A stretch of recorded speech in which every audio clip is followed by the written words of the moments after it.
Entonces, volviendo a nuestro gráfico. Si yo tengo esta función f de x acá, tengo A, B, las imágenes correspondientes. ¿Qué me dice el teorema? Que si yo considero un punto entre la imagen de A y la imagen de B, necesariamente si la función es continua, ¿sí?, ese punto va a corresponder a una preimagen, un valor C, ¿sí?, que está comprendido entre A y B. Eso es lo que nos dice el teorema. Ahora, ¿de qué manera podemos relacionarlo con algo? ¿Qué nos pueden pedir? Y nos puede pedir un ejercicio, verificar que se cumpla el teorema del valor intermedio, ¿sí? ¿Cómo hacemos para verificar que se cumple el teorema? Para verificar, ¿qué hay que hacer? Primero que nada, recuerden que la función tiene que ser continua, ¿sí? Entonces, demostrar que f de x es continua. Es continua en AB, ¿no? Bien, ¿cómo demostramos que es continua? Con las tres condiciones que vimos antes, que exista la imagen, que exista el límite y que ambas coincidan. ¿Qué hacemos después? Buscamos hallar la imagen del punto A y la imagen del punto B. Comprobamos que nuestro valor del punto, en el teorema le habíamos puesto letra K a ese punto, ¿sí? Este valor K sería la imagen de C. Comprobar que K igual al valor que sea, ¿no?, que nosotros estamos eligiendo, pertenece, es decir, está comprendido en el intervalo, pertenece al intervalo donde tengo f de A y f de B. Es decir, lo que tengo que demostrar es que este valor K, ¿sí?, esté entre este valor y este valor. ¿Cómo lo demuestro? Y por ejemplo, si K valiera 7, f de A vale 3 y f de B vale 10, digo, bueno, 7 pertenece al intervalo, no me acuerdo qué les dije, 3, 10, por ejemplo, ¿sí? Eso es lo que nosotros tendríamos que hacer acá, donde yo les pongo hallar las imágenes y ver que ese valor K esté comprendido entre esas imágenes. Y después, si se cumplen estas dos situaciones, vamos a escribir todo, si se cumplen las dos condiciones anteriores, lo que hay que hacer es buscar el valor C. ¿Cómo hacemos? ¿Sí? Para encontrar C. ¿Cómo? Y nosotros vamos a decir que f de C es igual a K usando la fórmula, es decir, escribimos la fórmula de la función reemplazando C, la letra C, el punto C, ¿no? Y lo igualamos al valor K. De ahí despejamos C. Despejar C. De esa manera estamos encontrando un valor para el cual se cumple el teorema del valor intermedio. Eso podría ser un ejercicio, la verificación de que se cumple o no el teorema del valor intermedio y para qué valor se cumple, ¿sí? Bueno, miren que no les volví a escribir la definición del teorema, ¿sí? Pero ¿qué nos pide el teorema? Que la función sea continua en el intervalo cerrado y que, dado un valor K que se encuentra entre las imágenes de los extremos de un intervalo, va a existir un valor C que resulta preimagen de ese valor intermedio. En criollo, si yo busco para una función continua un valor intermedio entre las imágenes de los extremos del intervalo, voy a tener un valor intermedio también de preimagen para ese valor K. A ver los comentarios. Un ejemplo sencillo de despejarse. Bueno, ahí vamos. Iba a borrar. ¿Puedo borrar?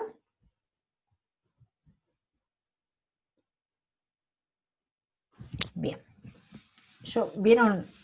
Me agarro del primer sí que leo, digo, ya está. No sé si alguien dijo que no, sonó pobre.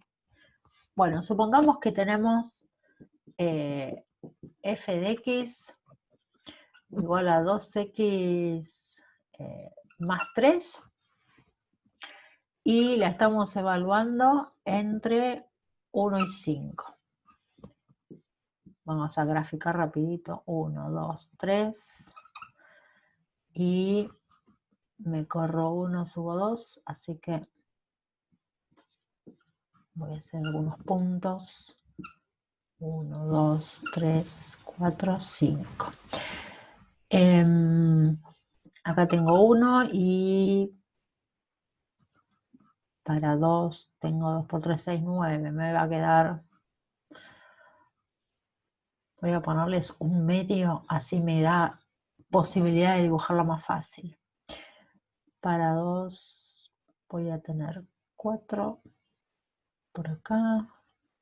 Para 4 tengo 5, así que bueno, por ahí. Estoy tratando de que me quede lo más parejita posible porque quiero poder mostrarles bien cómo sería lo del K y lo del C. Bueno, este es mi f de x. Corta en 3, que es la ordenada, ¿sí? Supongamos que yo quiero analizar la función. Vamos a poner, en lugar de entre 1 y 5, vamos a poner entre 2 y 5.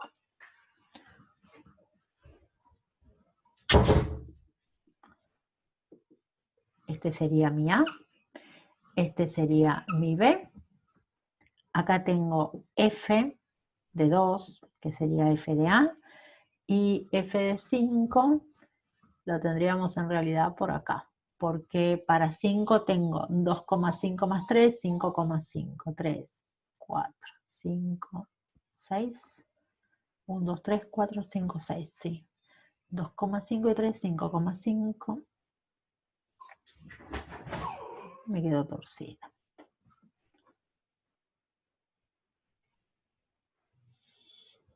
Bueno, ahí.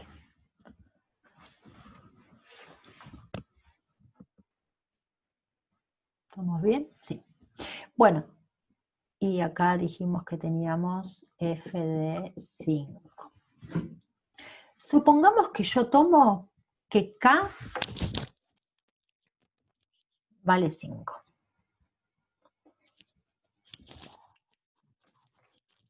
No sé si me están escribiendo algo.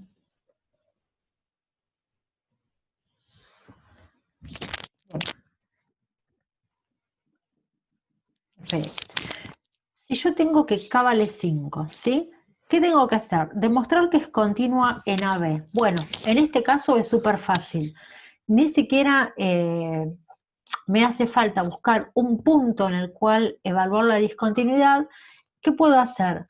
F directamente, como para el análisis de continuidad, yo digo que f de x es continua para todo x por ser polinómica. Con eso me alcanza para esta función. Así que ya saben, las polinómicas, ya lo hemos dicho, son continuas en todo su dominio. Y el dominio son todos los reales. ¿Sí? Bueno, tenemos la primera condición. Ahora tenemos que buscar la imagen de A y la imagen de B. Bueno, f de 2. F de 2, ¿cómo la encuentro? Reemplazando por 2 acá. 1 medio por 2, 1. 1 más 3, 4. De la misma manera busco la imagen para 5. Bueno, 1 medio por 5, 5 medios. O sea, 2,5. 5 dividido 2 es 2,5. 2,5 más 3, 5,5. Estas son f de A y f de B. ¿Sí? Acá, este. Bien. ¿Qué hago ahora? Me busco un K, como habíamos dicho, que en este caso vale 5. Y me fijo si K está entre los dos valores de los extremos, en este caso de las imágenes correspondientes a los extremos. Entonces digo que 5 es un elemento del intervalo 4, 5,5. ¿Sí? El 5 pertenece a ese intervalo. Hasta ahí vamos bien. Primera condición se cumple, segunda condición para verificar se cumple. ¿Qué tenemos que hacer entonces ahora? Bueno, nos queda simplemente encontrar el valor de C. ¿Qué hacemos para encontrar C? Decimos que, a ver si ahí les bajo para que vean más, que f de C tiene que ser igual a K. ¿Y quién es f de C? Y bueno, f de C va a ser 1 medio por C más 3. ¿Y K quién era? K era 5. Entonces de acá vamos a despejar C. 1 medio por C igual a 5 menos 3. Entonces C es, esta cuenta me da 2. Cuando este 2 que acá divide pasa multiplicando, me queda que C vale 4. ¿Sí? ¿Qué decimos de esto? Que C igual 4 es el valor correspondiente acá, tal que se verifica el teorema del valor intermedio. Fíjense, si yo reemplazo por 4, 1 medio por 4, esto me da 2. 2 más 3 me da 5, que es justamente el valor de K. Ese podría llegar a ser el ejercicio. Ahí estamos encontrando el valor C, para el cual f de C toma el valor K, que está ahí. ¿Sí? ¿Se vio?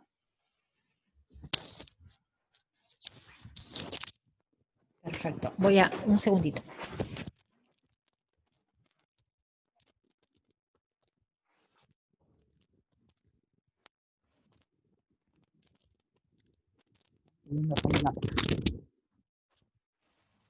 Bien.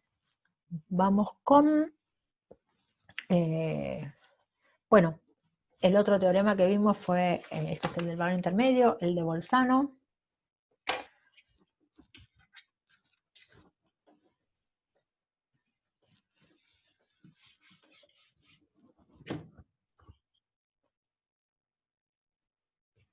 Por si están copiando, dejo un cachitín ahí y ya lo borro.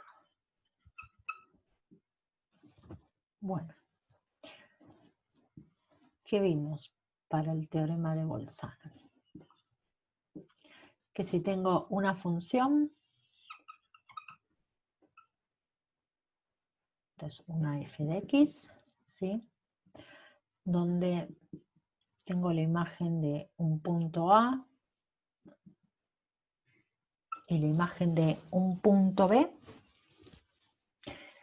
dice que si yo tomo un valor C comprendido entre A y B, en algún momento, bueno, estoy tomando el C acá y no era lo que tenía que hacer.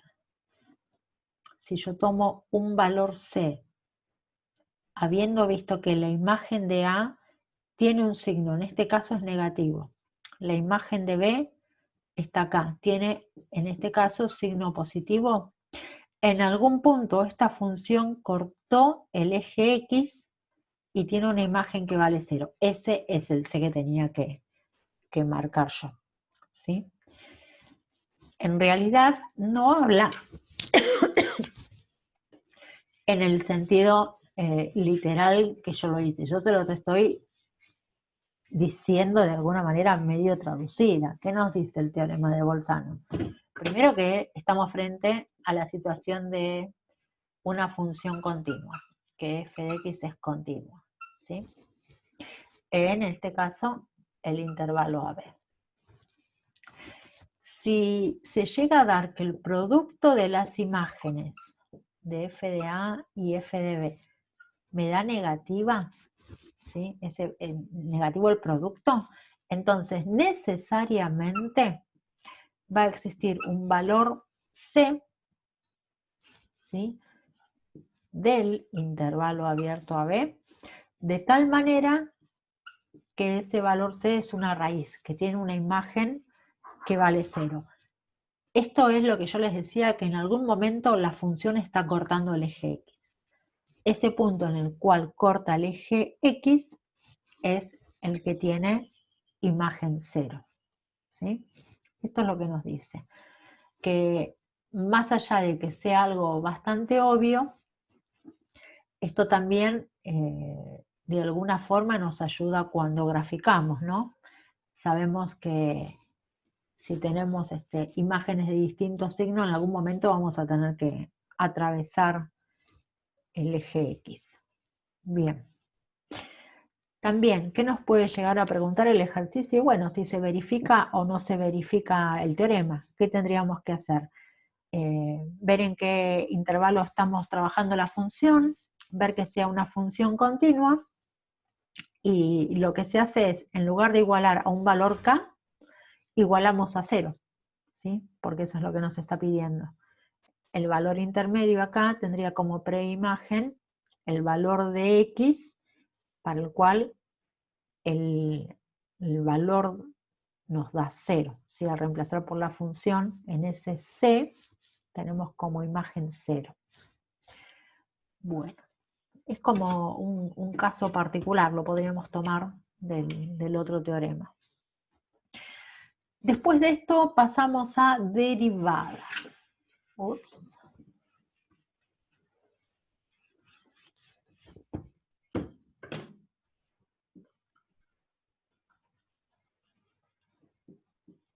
Bueno, ¿qué vimos?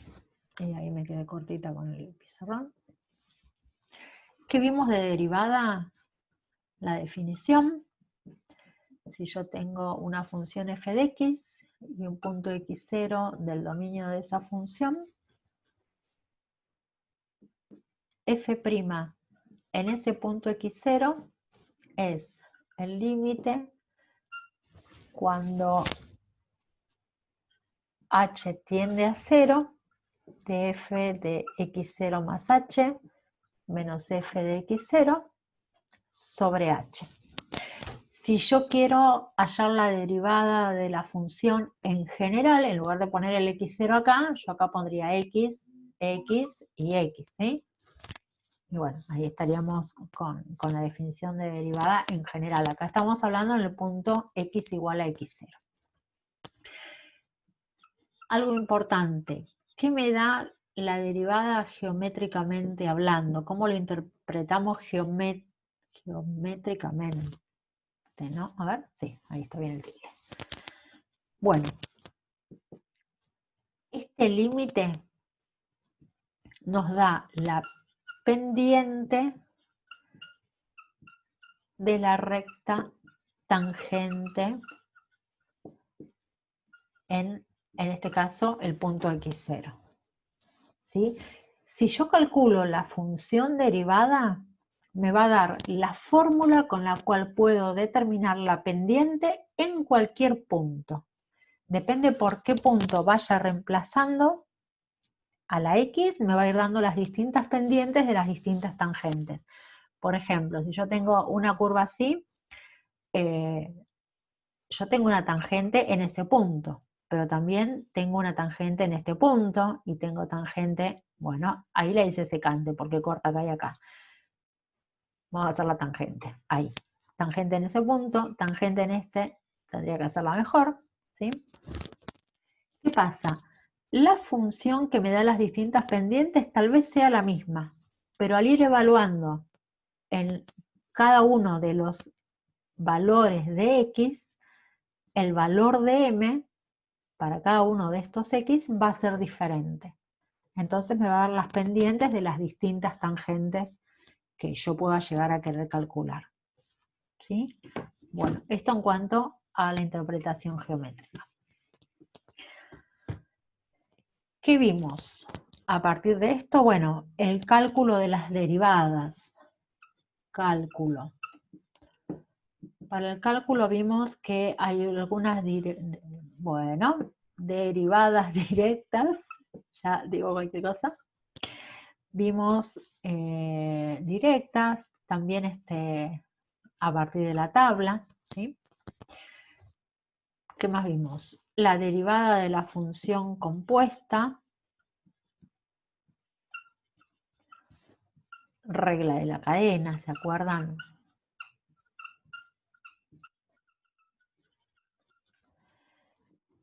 Vimos derivación implícita.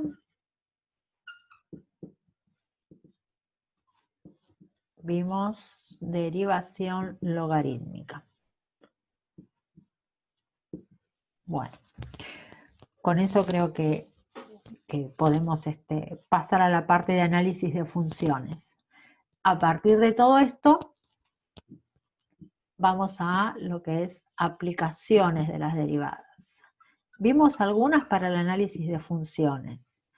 Cuando avancemos con el tema que sigue, vamos a ver que tenemos unas cuantas aplicaciones más en las que las derivadas nos resultan útiles. Bien, vamos borrando. Para el análisis de funciones, vamos a ir analizando precisamente diferentes aspectos. ¿Cómo voy con la hora? Déjenme ver. Las 12. Bueno.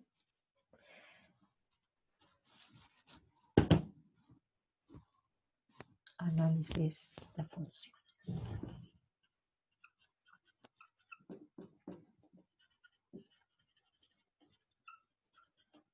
¿Qué quiere decir analizar una función? Quiere decir que de esa función yo quiero conocer todas las características que me puedan ayudar a describirla.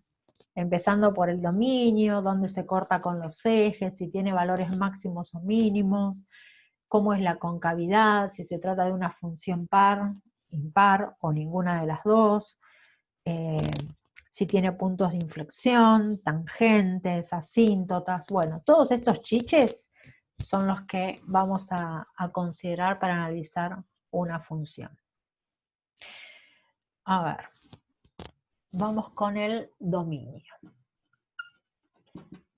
Cuando pienso en el dominio de una función, en realidad yo lo que me estoy preguntando es ¿para qué valores existe esa función? ¿Para qué valores de X, no?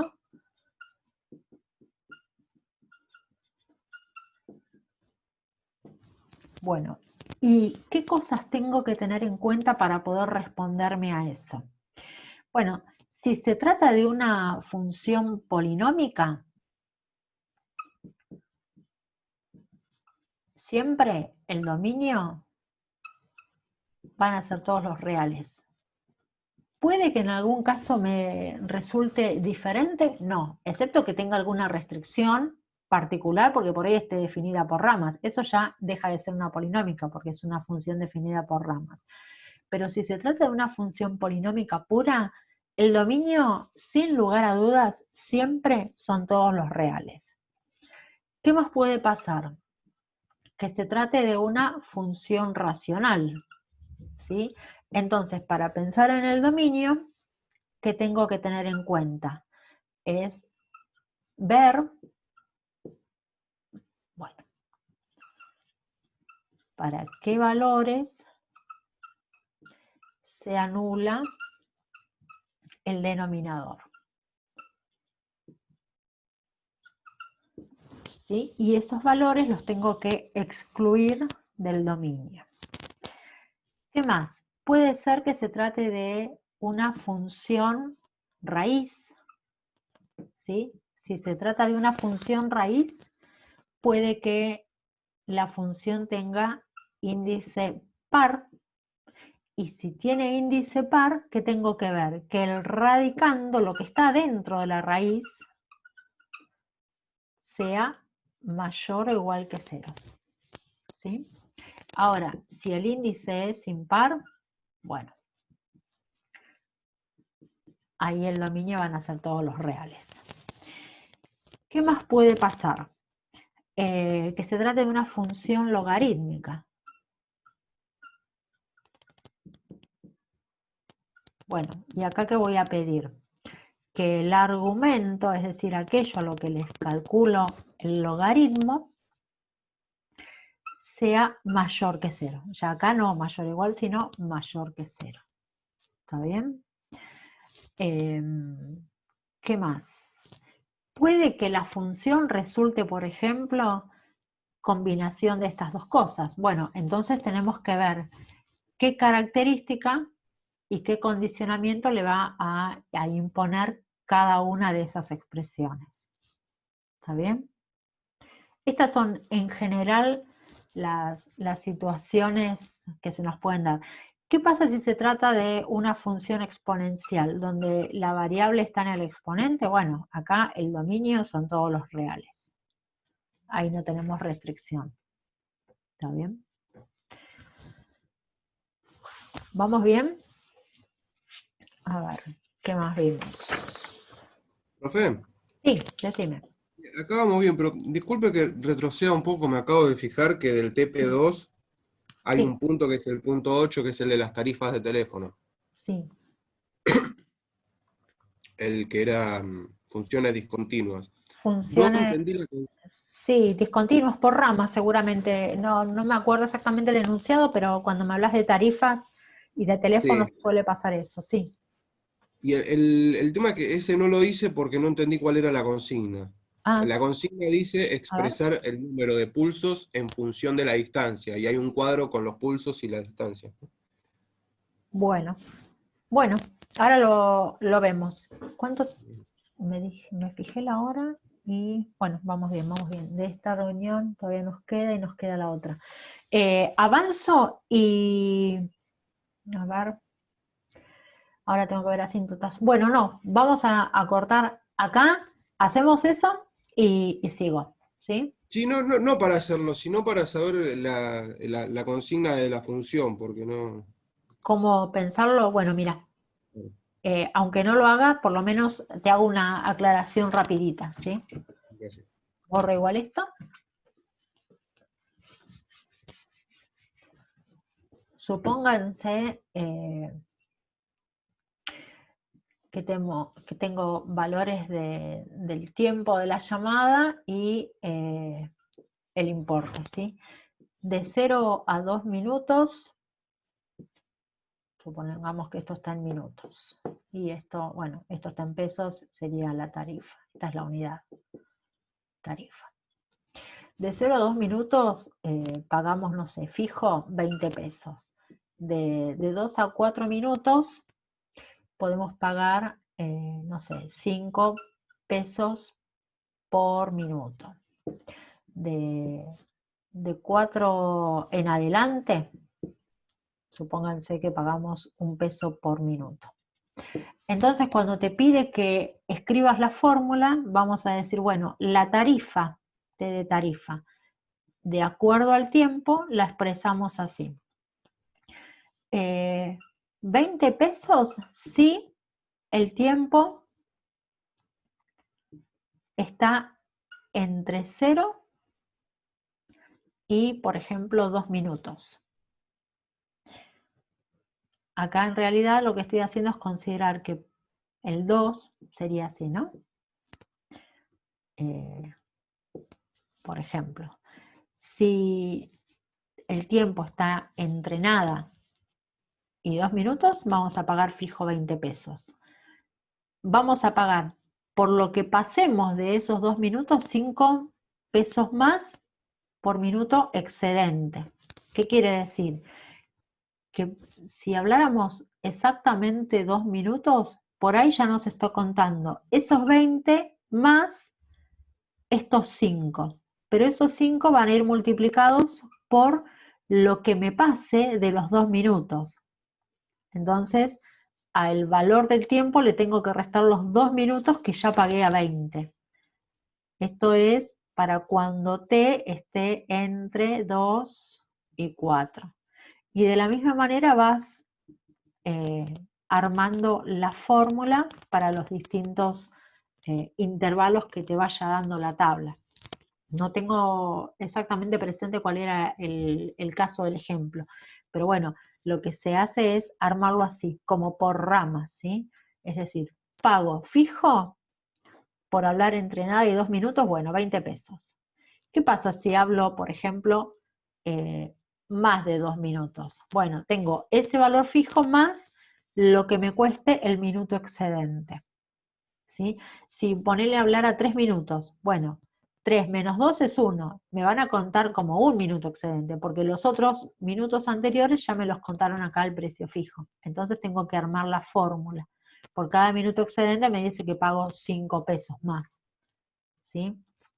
Acá también sería por minuto excedente es decir, en el caso en que hable más de 4. Y de esta manera tenés que ir armando cada una de las condiciones con respecto a lo que te dice como tarifa. Siempre viendo que tenés un valor fijo, en este caso, ¿no? Un valor fijo y después va variando según cuánto hables. Pero para ir haciendo el cálculo de lo que le tenés que ir agregando, vas a tener que ir descontando de alguna manera lo que ya te cobra por haber hablado una cantidad fija o la cantidad extra anterior, que por ahí se factura a distinto valor. Es decir que, por ejemplo, para cuando hables, no sé, 7 minutos, vas a tener que considerar los 20 pesos fijos, entre los 2 y los 4 vas a tener que sumar 5 pesos más por cada minuto, así que vas a tener que sumarle otros 10 pesos y por lo que exceda de los 4 vas a tener un valor variable que lo vas a expresar de una manera parecida a esta.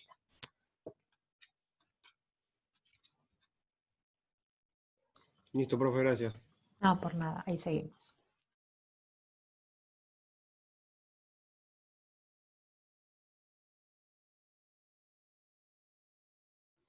Ahí está. Bueno, vamos con... ¿qué habíamos dicho? Me perdí por dónde habíamos arrancado. El dominio de la función, bueno, asíntotas.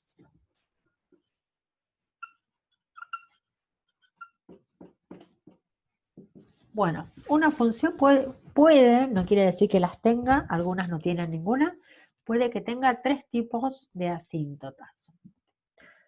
Para la asíntota vertical, pensamos el límite cuando x tiende a, ¿quién es a? A es el valor que anula el denominador, para el cual la función no existe, por ejemplo, ¿sí?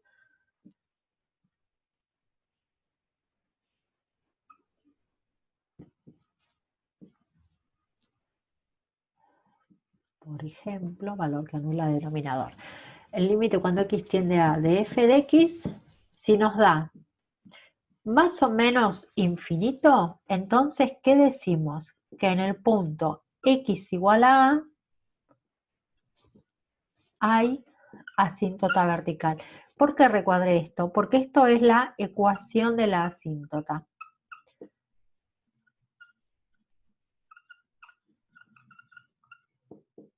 Ahí estamos. Aclaración.